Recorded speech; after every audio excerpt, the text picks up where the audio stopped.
Dahil nga nasobrahan yata ako sa sipag sa paglilinis dahil sa mga bago kong panglinis na nabili sa Home Depot, ay tuloy hindi na ako nakapagluto. Kaya nagyayaan na lang kami na kumain sa Jamaican Grill. Kahit nga hindi ka pa nakapunta ng Jamaica, ay pag kumain ka dito sa Jamaican Grill, ay kahit papaano ma-experience mo yung Jamaican vibes. Pamamagitan ng mga display nila sa palibot, gaya niyan, at syempre yung foods nila. Yung mga Jamaican cuisines, ika nga. Almost 1 year na rin nung last na kumain kami dito, kaya nakakamiss din. Lalo na ang sarap talaga ng mga foods nila, pati yung mga bata nasarapan, at saka yung servings nila malalaki. So pipili na nga kami ng orderin. Price wise, affordable naman, basta wag lang lagi-lagi. First time ko talaga nakatikim dito ng kakaibang veggie salad nila. Kasi maasim-asim siya na matamis, tapos may halong fresh fruits. Basta ang sarap niya. Tapos ang barbecue ribs din nila, ang sarap din ng timpla.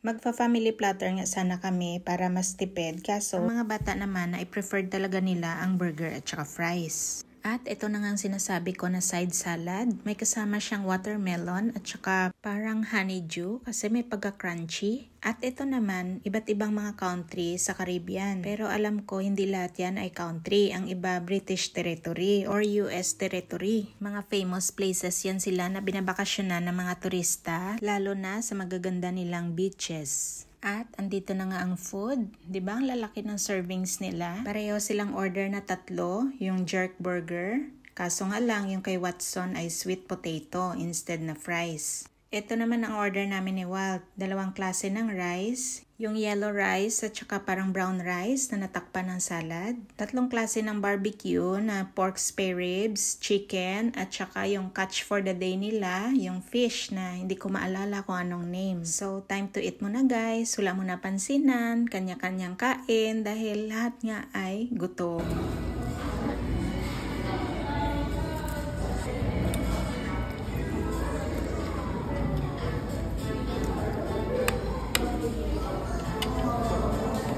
A few moments later. Wala na. Ubos. Yes. Ubos. It's sort of Jamaican grill. Me too. Wash your hands. 2, 3. May take out pala kami na burger kasi yung kay Greg hindi niya naubos. Ang ganda ng sunset guys, so hanggang dito na lang muna. Thank you so much for watching. Bye-bye.